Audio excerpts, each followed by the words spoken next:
Middle class लोग सपने देखते भी हैं और उनसे डरते भी हैं, क्योंकि उन्हें पता होता है कि फेल होने की लग्जरी उनके पास नहीं है। तो मैंने फिर से क्रिकेट एकेडमी ज्वाइन करी, वही एकेडमी जहाँ से तिलक वर्मा ने प्रैक्टिस शुरू की थी और आज इंडिया के लिए खेल रहा है। तो यहाँ के किसी सेलेक्टर को उसने फ्लैट गिफ्ट किया था। यहाँ पे एक तो करप्शन तो एक अलग लेवल का वो तो चल ही रहा है, प्लस ये लोग टैलेंट प्रमोट होने ही नहीं दे रहे थे। वहाँ के न्यूज़पेपर डेक्कन क्रॉनिकल में मेरा नाम आया, फोटो आया। कोई दुनिया आपकी मदद करने नहीं आएगी, ये बहुत एक यूनिवर्सल फैक्ट है। क्रिकेट में करप्शन मुझे लगता है कि थोड़ा बहुत हर जगह होता होगा, होता ही है। तो आपको अपने लिए खुद काम करना पड़ता है, खुद खड़ा होना पड़ता है। बट बिहार में बहुत ज़्यादा है। खुद मार्केटिंग करता था, खुद डिलीवरी करता था। फिर मुझे किसी ने एडवाइस किया कि तुम मतलब पढ़ना छोड़ दो, ये पैशन तब तक खूबसूरत लगता है जब तक घर की जिम्मेदारियां शुरू नहीं होती। एक सवाल पूछूंगा तुमसे, जवाब अभी मत देना। इस वीडियो के एंड में मुझे कमेंट करके बताना, क्या तुमने कभी एक ऐसा सपना देखा था जिसको तुमने ठीक से किसी को बताया भी नहीं क्योंकि तुम्हें डर था कि लोग हंसेंगे। मेरा नाम मेहताब है और आज मैं तुम्हें एक ऐसी कहानी सुनाऊंगा जो किसी भी मोटिवेशनल वीडियोस में तुम्हें नहीं मिलेगी, क्योंकि ये कहानी सक्सेस की नहीं, फेलियर की है।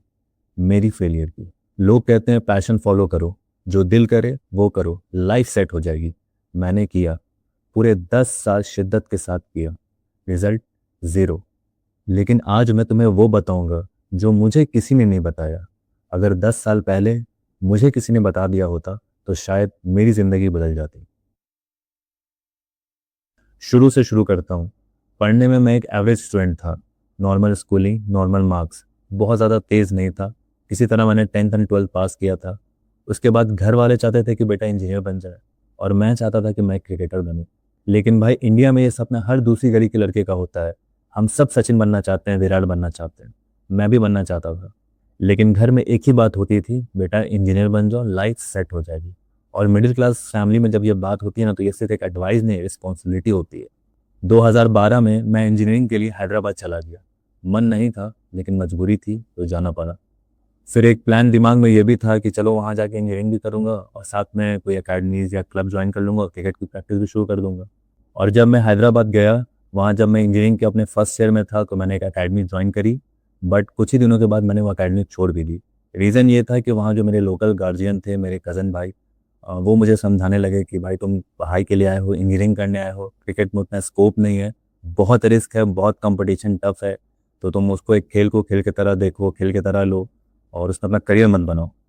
तो प्रैक्टिकली वो अपनी जगह सही भी थे, क्योंकि वो अपना अपने हिसाब से मेरा बेटर सोच रहे थे। बट उनको मेरे पैशन के बारे में, मेरे अंदर जो आग है उसके बारे में नहीं समझ में आ रहा था उस टाइम पे। तो वैसा ही हुआ, तो मैंने अकेडमी छोड़ दी, क्योंकि प्रेशर बहुत रहता है ना यार, फैमिली का भी प्रेशर है।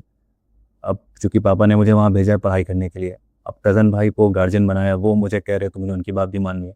बट दिमाग में एक चीज़ थी, जो जैसे मोटिवेशनल स्पीकर कहते हैं कि भाई किसी चीज़ का उम्र नहीं होता है। तो मैंने सोचा ठीक है, अभी नहीं, बाद में खेलेंगे, बाद में करेंगे। 2016 जब मैं अपने इंजीनियरिंग के लास्ट ईयर में था तो मैंने फिर से क्रिकेट एकेडमी ज्वाइन करी, वही एकेडमी जहाँ से तिलक वर्मा ने प्रैक्टिस शुरू की थी और आज इंडिया के लिए खेल रहा है, लेगला स्पोर्ट्स एकेडमी। जिस टाइम में मैं वहाँ प्रैक्टिस करता था उस टाइम में करंट 6 लड़के हैदराबाद स्टेट के लिए खेलते थे, जिसमें तिलक वर्मा भी था, क्योंकि तिलक वर्मा के साथ हमने प्रैक्टिस भी करी है।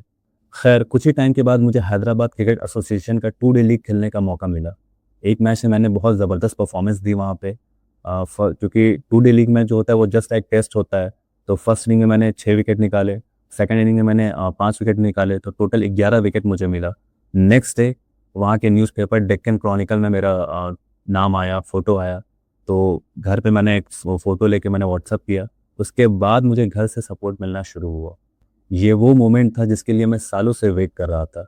बट इसी मोमेंट ने आने वाली तमाम परेशानियों की बुनियाद रख दी, क्योंकि जब फैमिली सपोर्ट करने लगती है ना आपके सपने को, तो सपना बड़ा हो जाता है। तो आपको थोड़ा कहीं ना कहीं थोड़ा डर लगता है कि कहीं मैं फेल हो गया तो अब क्या होगा। खैर जो वहाँ मेरे कोच थे, जो तिलक वर्मा के भी कोच हैं, सलाम बाइश सर, उन्होंने मुझे सजेशन दिया कि तुम एक बार जाके अपने नॉर्थ में ट्राई करो, क्योंकि मैं नॉर्थ का था और हैदराबाद साउथ में आता है। तो थोड़ा सा वहाँ पे दिक्कतें आती हैं नॉर्थ साउथ को लेके। तो उन्होंने कहा कि एक बार तुम्हारे अंदर टैलेंट है, तुम कर सकते हो, पोटेंशियल है, तुम एक बार अपना वहाँ जाके ट्राई करो। तो अब इंजीनियरिंग पूरी तरह ख़त्म हो चुका था और मैं क्रिकेट के पीछे भाग रहा था। दिल्ली आया। दिल्ली में एक जगह दिल्ली डेयरडेविल्स का कैंप था उस टाइम पे, गुड़गांव में। मैं वहाँ गया, वहाँ मैंने ऑलरेडी बात फ़ोन पे हो रखी थी, मैंने उनको बताया था अपने बारे में। तो उन्होंने ट्रायल्स के लिए मुझे बुलाया था, मैं वहाँ जाकर ट्रायल्स दिया। ट्रायल्स भी मेरा अच्छा गया था, वहाँ पे मुझे कमेंट्स वगैरह सब अच्छे ही मिले। उसके बाद मैंने पूछा कि सर कैसे पता चलेगा कि मेरा रिजल्ट क्या हुआ आगे, तो उन्होंने कहा कॉल चला जाएगा, क्योंकि आज तक मुझे नहीं आया। फिर दिल्ली से समझ में नहीं आया तो फिर मैं वापस पटना आया। एक्चुअली मैं भाग इसलिए रहा था ना कि मुझे समझ नहीं आ रहा था कि सिस्टम कैसे वर्क करता है, मैं कैसे खेलूँ, कहाँ से खेलूँ, कुछ समझ में नहीं आ रहा था, क्योंकि दूर दूर तक मुझे कोई समझाने वाला भी नहीं था, ना मेरे खानदान में, ना मेरा कोई दोस्त यार ऐसा था जिसने क्रिकेट फील्ड में कुछ अच्छा किया हो, जिसको थोड़ी बहुत नॉलेज हो, समझ हो, तो जो मुझे गाइड कर सके, बता सके। तो मेरे पास कोई रोड मैप नहीं था, तो मैं बस खेलने के लिए बाहर था कि मैं कितना, क्योंकि इंजीनियरिंग कर चुका था, एज निकल रहा था, तो एक दिमाग में वो चल रहा था मेरे कि भाई मुझे जल्द से जल्द क्रिकेट खेलना है। तो उसी चक्कर में मैं दिल्ली से वापस पटना आया। पटना में कुछ, चूँकि पटना में बिहार को उस टाइम में एफ़िलिएशन मिला नहीं था, क्योंकि जब बिहार से झारखंड अलग हुआ था तो एफ़िलिएशन झारखंड को चला गया था। बिहार के पास कुछ नहीं था, ना कोई रणजी टीम थी उस टाइम पे। उसके बाद मैं चितरंजन गया, बंगाल में पड़ता है। वहाँ जाके मैंने प्रैक्टिस करी कुछ महीने, फिर वहाँ से मैंने आसनसोल लीग वगैरह खेला। जब मैं चितरंजन में था तभी मुझे न्यूज़ मिली कि बिहार को एफ़िलिएशन वापस मिल गया है। तो एक बड़ा खुशी भी का मौका था कि यार चलो अपना बिहार, अपना स्टेट है, वहाँ जाके खेलूँगा, वहाँ जाके रिप्रेज़ेंट करने का मौका मिलेगा और मज़ा आएगा। तो वापस पटना आ गया। बिहार को जब एफ़िलिएशन दोबारा मिली, तो उम्मीद फिर से दोबारा जगी, चलो अब कुछ अच्छा होगा। बट जब यहाँ आया तो यहाँ तो सीन ही कुछ अलग था। यहाँ तो अल्ट्रा प्रो मैक्स लेवल का करप्शन था। क्रिकेट में करप्शन मुझे लगता है कि थोड़ा बहुत हर जगह होता होगा, होता ही है, बट बिहार में बहुत ज़्यादा है। रीज़न क्या है कि जिस टाइम यहाँ पे एफ़िलिएशन मिला था बिहार में, तो उस टाइम पे एक स्टोरी बहुत वायरल हुई थी कि एक नेता का कोई बेटा है जो रिटायर हो चुका था, जो क्रिकेट ऑलमोस्ट छोड़ चुका था, बट एफ़िलिएशन मिलने के बाद सीधा स्टेट टीम में आ गया। प्लस एक और न्यूज़ थी जो बहुत वायरल हुई थी कि क्योंकि जब बिहार को ऑपरेशन मिला ना, तो बहुत सारे अदर स्टेट के लड़के भी यहाँ आके खेलना चाह रहे थे। तो उस टाइम में क्या हुआ था कि दिल्ली का एक लड़का था, जो यहाँ के किसी सेलेक्टर को उसने फ्लैट गिफ्ट किया था खेलने के लिए। तो ये सारी न्यूज़ बहुत वायरल हुए थे उस टाइम पे। तो करप्शन मतलब बहुत बहुत अल्ट्रा लेवल का था यहाँ पे। पहला साल जब मैं यहाँ खेल रहा था सीनियर डिवीज़न का डिस्ट्रिक्ट लीग, तो उस साल सिर्फ मात्र 3 मैच हुए, टूर्नामेंट ही पूरा नहीं हुआ, और बिना टूर्नामेंट हुए टीम बन भी गई हेमन ट्रॉफी के लिए, मतलब जो आगे डिस्ट्रिक्ट के लिए, और टीम का अनाउंसमेंट भी हो गया, वो सारे मैचेस भी हो गए, और हमारा टूर्नामेंट ही नहीं हुआ। सिर्फ 3 मैच हुए। नेक्स्ट ईयर क्या हुआ कि वो टूर्नामेंट ही एक मैच भी नहीं हुआ। ठीक है, तो यहाँ पे एक तो करप्शन तो एक अलग लेवल का वो तो चल ही रहा है, प्लस ये लोग टैलेंट प्रमोट होने ही नहीं दे रहे थे। तो भाई मेरा तो साल बर्बाद हो रहा है ना, मेरी तो चीज़ें, मेरी मेहनत तो कहीं ना कहीं खत्म हो रही थी। फिर मुझे किसी ने एडवाइस किया कि तुम मतलब पटना छोड़ दो, ये यहाँ पे करप्शन ज़्यादा है। तो मैं दूसरे डिस्ट्रिक्ट से भी ट्राई किया, गोपालगंज गया, वहाँ भी मैंने जीपीएल वगैरह खेली, वहाँ भी लीडिंग लीडिंग विकेट टेकर में मेरा नाम था। बट स्टिल वहाँ से भी बात वही है कि लोग पैसे चाह रहे थे, वो मैं देना नहीं चाह रहा था। और जब मैंने बात की डायरेक्टली कि भाई क्या हुआ, मेरा परफॉर्मेंस अच्छा है, तो नहीं तुम किट बैग लेके रेडी रहो, हेमन के लिए वो जो सैयद मुश्ताक अली होता है स्टेट का, उसके लिए पहले लिए तुम जाना। मैं बोला भाई मेरा नाम ही नहीं, तो मैं कैसे चला जाऊँ। तो यहाँ पे ये सारी चीज़ें चल रही थी। और फिर आया लॉकडाउन 2020, पूरी दुनिया के साथ मेरा क्रिकेट भी रुक गया। लॉकडाउन में मैं पहली बार पूरी तरह रुक गया था। बहुत सारी चीज़ें दिमाग में चलने लगी थी, समझ में नहीं आ रहा था क्या करूं क्या नहीं करूं, क्योंकि एज कंटिन्यूअसली बढ़ रही थी। प्लस माँ बाप भी अपने बच्चों को सेटल होते हुए देखना चाह रहे थे। घर में भी शादी वादी की बात चलने लगी थी। अकाउंट में मेरे पैसे नहीं थे, क्योंकि मेरा अपना कोई सोर्स ऑफ इनकम तो नहीं था ना उस टाइम तक। तो बहुत ज़्यादा चीज़ें दिमाग में चल रही थी, और थोड़ा परेशान हो रहा था कि क्या करूँ कैसे करूँ। और दिमाग में एक चीज़ कंटिन्यूअसली हिट कर रही थी कि यार मैं अभी तक क्रिकेट में लगा हुआ हूँ।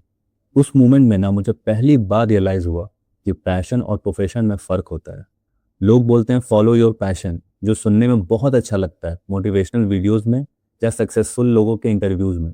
लेकिन कोई ये नहीं बोलता कि पैशन तब तक खूबसूरत लगता है जब तक घर की जिम्मेदारियां शुरू नहीं होती। मिडिल क्लास लोग सपने देखते भी हैं और उनसे डरते भी हैं, क्योंकि उन्हें पता होता है कि फेल होने की लग्जरी उनके पास नहीं है। खैर मुझे अब लगने लगा था कि यार अब मुझे कमाना चाहिए, तो मैं बायजूस ज्वाइन की।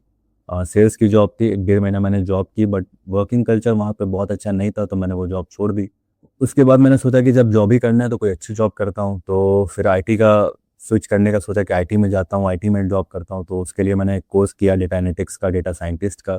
उसके बाद मेरा अलग स्ट्रगल शुरू हुआ जॉब का, तो मैं दिल्ली गया, वहाँ मैंने पढ़ाई भी की और कोर्स भी कंप्लीट किया। ज़िंदगी में मैंने जितना नहीं पढ़ा होगा उतना मैंने इस कोर्स के लिए, जॉब के लिए पढ़ा। मतलब दिल्ली में मैंने लाइब्रेरी ज्वाइन करके मैंने मतलब पढ़ाई की, उस चीज़ों को समझा, इंटरव्यूज़ वगैरह फेस किए, बहुत जगह गया मैं इंटरव्यू देने। बट चूँकि मैं इंजीनियरिंग जो किया था वो मैकेनिकल फील्ड से था, और उसके बाद इंजीनियरिंग के करने के जस्ट बाद मैं क्रिकेट में ही पूरा अपना 6-8 साल दे चुका था। तो एक जॉब का कोई एक्सपीरियंस नहीं था, तो एक करियर गैप बन रहा था मेरे लिए। प्लस चूँकि मैं सीएस बैकग्राउंड से नहीं था, तो आईटी में जो मैं जा रहा चाह रहा था वो इतना ईजी नहीं था। वो बाद में मुझे रियलाइज़ हुआ। पहले तो कोर्स देने वाले भी आपको वही समझाएंगे कि आप ये कर लीजिए तो आपका लाइफ सेट है।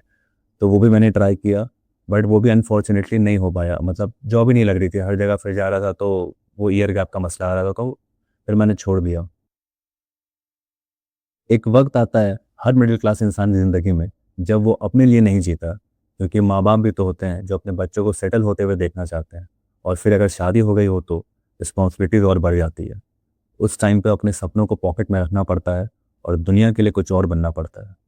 लोग अक्सर एक सवाल पूछते हैं मुझसे कि क्रिकेट खेल रहे हो या छोड़ दिए। मैं क्या जवाब दूं उन्हें कि सिस्टम ने मुझे जगह नहीं दी, या मेरा टैलेंट काफ़ी नहीं था, या मेरे अकाउंट में पैसे नहीं थे, या मेरी फैमिली को मेरी ज़रूरत थी। हालांकि सच ये है कि ये सब एक साथ हुआ। इंडिया में हर साल हजारों नहीं लाखों बच्चे क्रिकेट खेलते हैं, सपने देखते हैं, खून पसीना बहाते हैं, लेकिन उनमें से कोई एक ही विराट कोहली बनता है। बाकी का क्या होता है? बाकी की कहानी कोई नहीं कहता। वो लड़के जो 10 साल कंटिन्यूसली मेहनत करने के बाद वापस आते हैं, फिर से जॉब ढूंढते हैं, अपना ज़िंदगी को रीस्टार्ट करते हैं, रीसेटल करने की कोशिश करते हैं खुद को, उनको लोग दुनिया फेलियर कहती है। बट मैं ये सोचता हूँ, क्या 10 साल अपने सपने को ऑनेस्टली जीने वाला इंसान फेलियर होता है? नहीं, बिल्कुल भी नहीं, क्योंकि वो इंसान बहुत ब्रेव होता है, क्योंकि वो दुनिया की सबसे मुश्किल चीज़ करता है, अपने लाइफ को दोबारा रीसेट करता है, दोबारा से रीस्टार्ट करता है, दोबारा से उठने की कोशिश करता है। वापस फिर पटना आया, फिर सोचा कुछ तो करना है, तो फिर मैंने बिज़नेस शुरू किया। क्लीनिंग एंड हाइजीनिक प्रोडक्ट्स का डिस्ट्रीब्यूटरशिप लिया और घर से बिज़नेस शुरू किया। मैंने घर के एड्रेस पे ही मैंने जीएसटी प्रॉपर जीएसटी नंबर लिया और कमर्शियल प्लेस पे स्टार्टिंग में काम शुरू किया, जैसे like hotel, restaurant, gym, salon. खुद मार्केटिंग करता था, खुद डिलीवरी करता था। मैंने कहा यार पैसे कमाना है, सीधी सी बात है, शर्म करेंगे तो कमा नहीं पाएंगे और कोई दुनिया आपकी मदद करने नहीं आएगी। ये बहुत एक यूनिवर्सल फैक्ट है, ठीक है? तो आपको अपने लिए खुद काम करना पड़ता है, खुद खड़ा होना पड़ता है, और वही मैंने किया। लोग जो बोलते हैं ना फॉलो योर पैशन, मेरे हिसाब से ये एक इनकम्प्लीट एडवाइस है। बिल्कुल पैशन फॉलो करो, बट एक डेडलाइन के साथ, क्योंकि सही टाइम पे ना सोर्स ऑफ इनकम जनरेट करना बहुत ज़रूरी होता है। और भाई जब पैसा आता है ना तो कॉन्फिडेंस भी आता है। और ज़िंदगी कभी सेकंड थाउट देना तो उसके बारे में ज़रूर सोचो, रियलिटी से भागो मत। मैं एक अनसक्सेसफुल क्रिकेटर ज़रूर हूँ, बट मैं एक ऐसा इंसान भी हूँ जो 10 साल की मेहनत के बाद भी टूट के नहीं बैठा, और शायद ये मेरे लिए ज़्यादा बड़ी बात है, क्रिकेट से भी बड़ी। लाइफ ने मुझे क्रिकेट से ज़्यादा सर्वाइवल सिखाया कि सर्वाइवल सबसे ज़्यादा इंपॉर्टेंट है, क्योंकि आप बचोगे तो आपकी कहानी आगे जाएगी। हर इंसान के अंदर ऐसी कहानी होती है जो वो शेयर नहीं करना चाहता, अपने फेलियर की, अपने टूटे सपने की, अपने अंदर के क्रिकेटर की। मैं एक सक्सेसफुल क्रिकेटर नहीं बन पाया, बट इस वीडियो के ज़रिए मैं उस हर इंसान से बात कर रहा हूँ जिसके अंदर भी कुछ ऐसा ही सपना था जो अब मर चुका है। मैं ये नहीं कह रहा कि वापस जाओ और अपना सपना जियो। मैं बस इतना कहना चाहता हूँ कि अपनी फेलियर को शर्मिंदगी से मत देखो यार। अगर तुम्हारा कोई सपना टूट गया है, उसे कमज़ोरी मत समझो, और जो चीज़ तुमने छोड़ दी है उसे दुनिया से मत छुपाओ, क्योंकि शायद तुम्हारी कहानी किसी और की ज़िंदगी बदल दे, जैसे मुझे उम्मीद है कि मेरी कहानी ने तुम्हें थोड़ा तो टच ज़रूर किया होगा। इन 10 सालों में ज़िंदगी ने मुझे क्या सिखाया? ज़िंदगी ने मुझे ये सिखाया कि लाइफ में सबसे मुश्किल चीज़ ये नहीं है कि आपका सपना पूरा नहीं हुआ। लाइफ में सबसे मुश्किल चीज़ ये है कि सपना टूट जाने के बाद भी फिर से आप खड़े होते हो, लोगों से मिलते हो, मुस्कुराते हो और एक नई शुरुआत करते हो, without anyone knowing what you have left behind. अगर मेरी कोई भी बात तुम्हें अच्छी लगी हो तो प्लीज़ लाइक ज़रूर कर देना, और कमेंट करके मुझे एक चीज़ बताओ, क्या तुम्हारी लाइफ में कभी ऐसा मोमेंट आया है जब तुमने अपने सपने को अंदर दबा लिया हो? और इस वीडियो को अपने उस फ्रेंड के साथ ज़रूर शेयर करना जो लाइफ में फेल हो गया है और उसे लगता है कि वो अकेला ही फेल हुआ है। इस वीडियो से शायद उसे थोड़ी हिम्मत मिले। और जाते जाते मेरे चैनल को सब्सक्राइब ज़रूर कर देना। मैं महताब हूँ, एक अनसक्सेसफुल क्रिकेटर, एक सर्वाइविंग बिजनेसमैन और एक ऑनेस्ट इंसान, और शायद ये काफ़ी है। मिलते हैं अगले वीडियो में।